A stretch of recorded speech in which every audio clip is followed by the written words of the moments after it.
देश तभी मजबूत होता है जब उसका महिलाओं का सम्मान होता है और महिलाएं आगे बढ़ती हैं।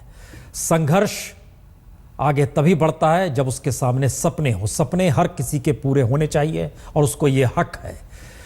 आपसी संघर्ष हर धर्म के लोगों का सम्मिश्रण अगर भारत में है तो अमेरिका में भी है। दोनों देश एक लिहाज से काफ़ी करीब हैं और इन सब के बीच कहीं ना कहीं बिजली, ऊर्जा, जलवायु और शायद टेक्नोलॉजी, इन सब की ज़रूरतों को ध्यान में रखकर इस पूरे भाषण को जिस तरीके से दिल से कहे गए भाषण के तौर पर उभारा, उसमें खास तौर से राणा साहब एक सवाल हर जहन में ये जरूर होगा कि कल तक जो नज़र आ रहा था सीईओ की बैठक तक, तब लग रहा था कि सिर्फ बिजनेस हो रहा है। आज लग रहा है कि इश्यूज जो हैं, जो मुद्दे हैं दोनों देशों की, शायद न्यूनतम स्थितियों को छूने की उस दिशा में राष्ट्रपति बढ़ रहे हैं। अमेरिका में मौजूदा वक्त में कांग्रेस में दोनों सदनों में रिपब्लिकन्स का प्रभाव है। क्या ये माना जाए कि ये राष्ट्रपति एक नई लकीर खींचना चाहते हैं? राष्ट्रपति ओबामा अब बार बार कह रहे हैं 2 साल कम होते हैं, हम कह रहे हैं 6 साल बाद ये नजर आया है। क्या एक नई संबंधों की लकीर दुनिया में? ये पूरी विजिट हम देखें तो इसके शायद 4 हिस्से हम देख सकते हैं। पहला हिस्सा था फॉर्मल ऑफिशियल टॉक्स, जो बड़े मसले थे उसके ऊपर ध्यान दिया, जॉइंट स्टेटमेंट निकाला, दोनों लीडर्स ने सामने स्टेटमेंट दिया, वो एक पार्ट था। दूसरा था सेरेमोनियल, कि वहाँ रिपब्लिक डे परेड और ये राजभोज, ये सब इसका महत्व था। तीसरा महत्व था ये आर्थिक संबंध के बारे में, कि लगातार उन्होंने 2 मीटिंग्स करी। एक तरह की हम कह सकते हैं एक दीवाने खास और एक दीवाने आम की मीटिंग हुई जी। एक close door meeting chief CEOs के साथ, और फिर ओपन मीटिंग कि जहां आपने टेलीविजन के पर्दे पे सब कुछ देखा। अब आज चौथा हिस्सा है ये पीपल आउटरीच का है, ये पब्लिक डिप्लोमेसी का है। सचमुच में इन्होंने कोशिश करी कि हर एक भारत निवासी के दिल को मैं छू सकूं, कि उनके ऊपर मैं प्रभाव लगाऊं कि भाई आपकी जो वैल्यूज़ हैं और हमारे जो वैल्यूज़ हैं कितने मिलते जुलते हैं। इन सब बातों के पीछे जो इश्यूज़ हैं, इश्यूज़ तो रहते ही हैं, वो काफ़ी महत्वपूर्ण है। लेकिन इश्यूज़ की जो जिक्र करी उन्होंने बहुत सॉफ्ट तरीके से, लेकिन ऐसा हमें नहीं समझना चाहिए कि इश्यूज़ ख़त्म हो गए हैं। क्लाइमेट चेंज की बात मैं आपको एक उदाहरण दूँ। क्लाइमेट चेंज के बारे में 2 बड़े बड़े दृष्टिकोण हैं। एक तो नेचुरल जस्टिस का, कि भारत जिसका कार्बन फुटप्रिंट 1.7 टन है, चीन का है 7 टन और अमेरिका का है 18 टन, तो ये 3 देश किस तरह आपस में इस पर समझौता कर सके। तो हम इक्विटी पे लगे हुए हैं। हम कहते हैं कि भाई हमारा डेवलपमेंट तो आगे बढ़ना चाहिए, क्योंकि आपका डेवलपमेंट जब हुआ तब आपने परवाह नहीं करी थी। नहीं, ये डेवलपिंग स्टेट और डेवलप स्टेट के बीच की जो लकीर है जिसे आप जिक्र कर रहे हैं, लेकिन ये तो लगातार उठाया भी जा रहा है। लेकिन उन्होंने ये बात उठाई एक डेलिकेट तरीके से। उन्होंने कहा कि एक और सत्य है। दूसरा सत्य क्या है कि हम कुछ भी करें तो भी हमारे करने से क्लाइमेट चेंज नहीं हो सकता है। तो मतलब भारत को भी इसमें शामिल होना पड़ेगा। नहीं, हम इसमें एक नई चीज भी ये भी देख रहे हैं कि प्राइम मिनिस्टर मोदी खास तौर से आए हैं। उन्होंने जिक्र पार्लियामेंट के सेंट्रल हॉल में जब भाषण दिया था और उसके बाद लगातार भाषण, वो कहते थे कि मैं तो छोटे छोटे लोगों के लिए बड़े बड़े काम करने आया हूँ। इस बात का आज राष्ट्रपति ने कहा बड़े बड़े देशों में छोटी छोटी बातें तो होती रहती हैं। हम जरा उसको सुनाना चाहते हैं, चूंकि एक हिंदुस्तान की एक ऐसी फिल्म है जो बीते 25 बरस से भी मुंबई के एक सिनेमाघर में आज भी चल रही है और वो हॉल में आज भी लोग देखने जाते हैं। ये मराठा मंदिर में ये फिल्म चल रही है, DDLJ यानी दिलवाले दुल्हनिया ले जाएंगे। लेकिन उस हिस्से को उन्होंने कहा किस तरीके से और क्यों ये हिंदुस्तान की नब्ज छूने का सवाल है, ये सवाल हम इस पे आते हैं। लेकिन पहले सुन लीजिए उसे जरा। We danced with some children. Unfortunately, we were not able to schedule any dancing this visit. Señorita, bude desho mein. You know what I mean. So, I'm sorry. मैंने गुस्से में कुछ ज्यादा ही बोल दिया। कोई बात नहीं सेन्योरिटा, कोई बात नहीं। बड़े बड़े देशों में ऐसी छोटी छोटी बातें होती रहती हैं। We danced with some children. Unfortunately, we were not able to schedule any dancing this visit. Señorita, bude, desho me. You know what I mean. So, ये एक अमेरिकी राष्ट्रपति इस तरीके से कह सकता है, ये किसी ने सोचा नहीं होगा, और कम से कम इस तरीके से इस मंच पे आके ये वाकई नहीं सोचा होगा। बिना सिकरी जी, अब ये सवाल है कि जिस मर्म को भारत की छुआ है बराक ओबामा ने, क्या ये संकेत आने वाले वक्त में शायद पूरे एशिया सेक्टर में लोगों को बेचैन करेगा, कंट्रीज को बेचैन करेगा? कल तक चाइना कुछ था, पाकिस्तान, ये बेचैनी है अब नहीं? बिल्कुल बेचैनी है। जो सुबह चीन ने कहा है, अभी जो उन्होंने स्टेटमेंट दी है, वो उसको खल रहा है, चीन को खल रहा है कि ये भारत और अमेरिका के बीच क्या हो रहा है। ये है कि अमेरिका ने कई बार, कल उनके व्हाइट हाउस में प्रेस कॉन्फ्रेंस हुई थी, वहाँ कहा, यहाँ भी कहा, this is rebalancing to Asia. America ने अपनी एशियन पॉलिसी को रीबैलेंस कर रहे हैं। एशिया में क्या करना है, इंडिया को एक पिवट बनाना चाहते हैं। इसमें वो ये दिखाना चाहते हैं कि ये भारत के इंटरेस्ट में है।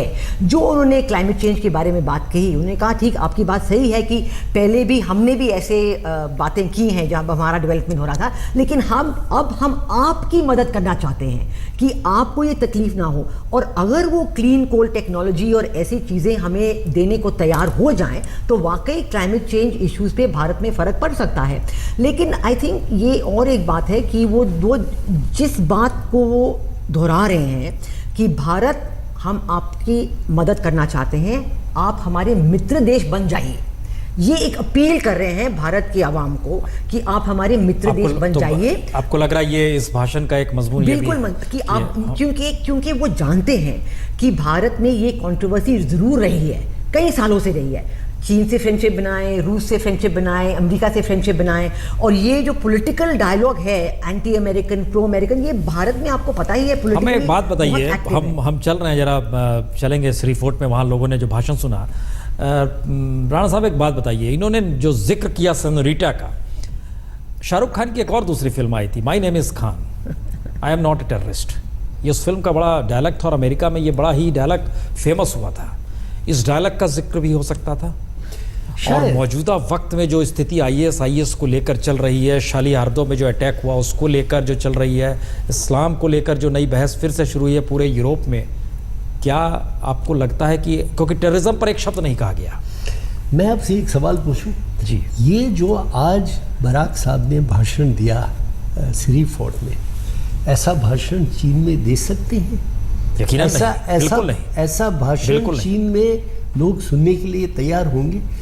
मेरा मतलब ये है कि भारत और वेस्ट के बीच में, सिर्फ अमेरिका नहीं, हमारे विचारधारा में एक तरह का मिलना जुलना है ज़्यादातर।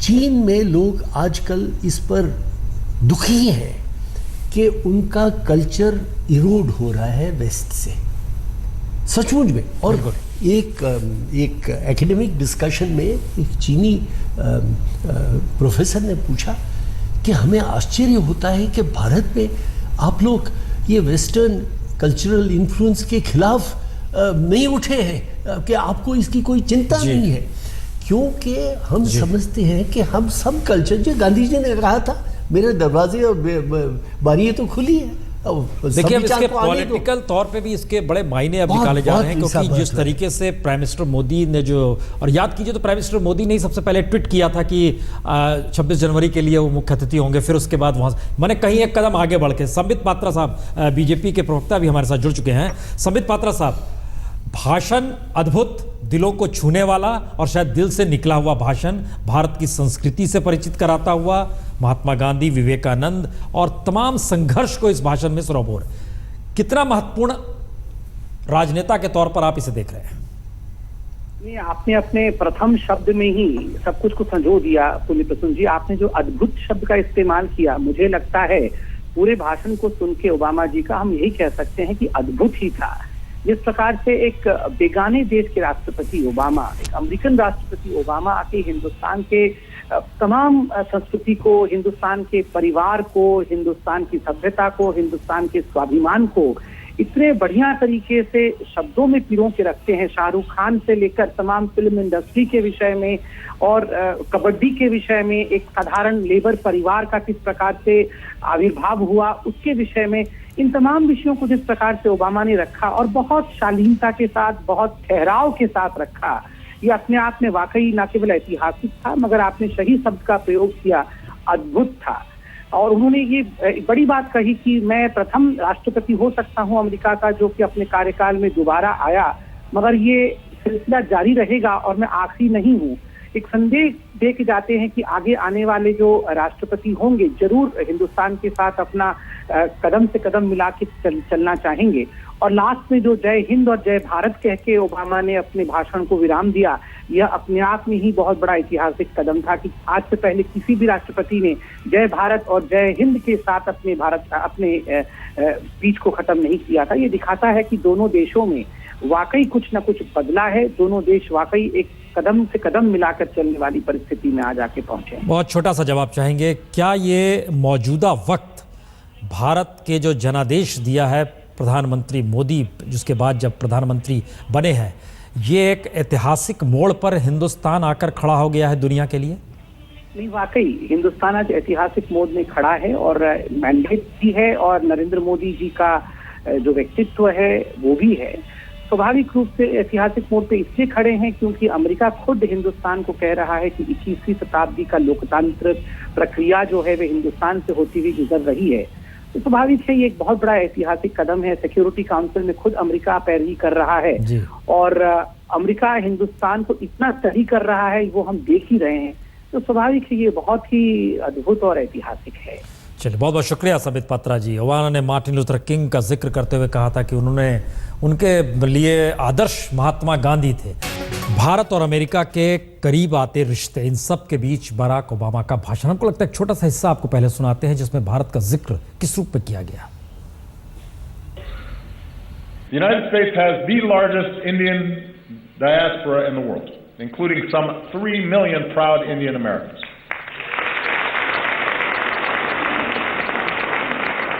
And they make America stronger, and they tie us together. Bonds of family and friendship that allow us to share in each other's success.